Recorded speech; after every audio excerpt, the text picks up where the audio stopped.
Éphésiens 1, verset 18 à 21. Et qu'il illumine les yeux de votre cœur pour que vous sachiez quelle est l'espérance qui s'attache à son appel, quelle est la richesse de la gloire de son héritage qu'il réserve aux saints et quelle est envers nous qui croyons l'infinie grandeur de sa puissance, se manifestant avec efficacité par la vertu de sa force.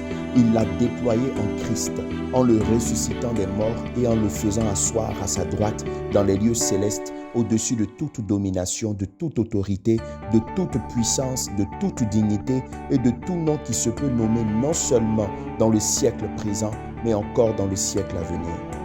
2 Corinthiens 4, versets 5 à 7. Nous ne nous prêchons pas nous-mêmes, c'est Jésus-Christ le Seigneur que nous prêchons et nous nous disons vos serviteurs à cause de Jésus. Car Dieu qui a dit « La lumière brillera au sein des ténèbres » a fait briller la lumière dans nos cœurs pour faire resplendir la connaissance de la gloire de Dieu sur la face de Christ. Nous portons ce trésor dans des vases de terre afin que cette grande puissance soit attribuée à Dieu et non pas à nous. 1 Corinthiens 1, verset 18. Car la prédication de la croix est une folie pour ceux qui périssent, mais pour nous qui sommes sauvés, elle est une puissance de Dieu. Thème, t'as pas idée. Je voudrais par ce message clôturer l'étude de la prière de Paul pour le compte des Éphésiens. Cette prière est pleine de trésors, de richesses insoupçonnées dont nous devons prendre conscience. Pour cela, il faut nécessairement que nos yeux s'ouvrent sur l'espérance qui s'attache à l'appel de Dieu, sur la richesse glorieuse de l'héritage que nous avons en Christ et enfin sur cet élément qui sera étudié aujourd'hui, la puissance illimitée que Dieu a mis à la disposition de tous ceux qui croient au Seigneur Jésus-Christ. Waouh! Les superlatifs utilisés pour décrire cette puissance sont évocateurs de ce que l'apôtre Paul voulait traduire aux Éphésiens. C'est une puissance dont la grandeur est infinie. Et cette puissance a été déployée lors de la résurrection de Jésus. Elle est allée le chercher dans le séjour des morts. En termes d'image, je dirais, elle a récupéré Jésus dans les profondeurs de la terre pour le faire asseoir au niveau le plus élevé, au-dessus de tous les autres esprits, à la droite de Dieu. Vous rendez-vous compte? Et cette puissance, Dieu l'a rendue disponible pour ceux qui croient. À ce stade, je voudrais juste vous faire remarquer que le descriptif de cette puissance montre qu'au lieu de faire tomber, cette puissance relève plutôt. Elle prend du bas vers le haut et non le contraire. Que ceux qui ont des oreilles pour entendre, entendent. Cette puissance extraordinaire illimitée a donc été déployée en Christ et, disais-je, elle est désormais disponible pour nous qui avons la foi en lui. Rappelez-vous, si tout avait été fait par les principaux sacrificateurs pour empêcher physiquement la résurrection de Jésus, alors imaginez combien Satan et les démons ont œuvré pour l'empêcher spirituellement. Mais rien n'y fit.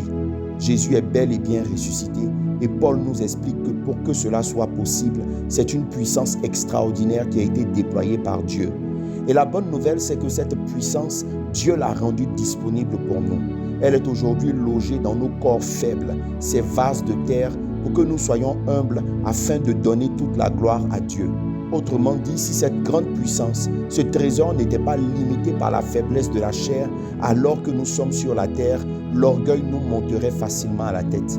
Rappelez-vous de Paul qui, pour être maintenu dans l'humilité, a dû se voir mettre une écharde dans la chair, selon 2 Corinthiens 12, versets 6 à 7.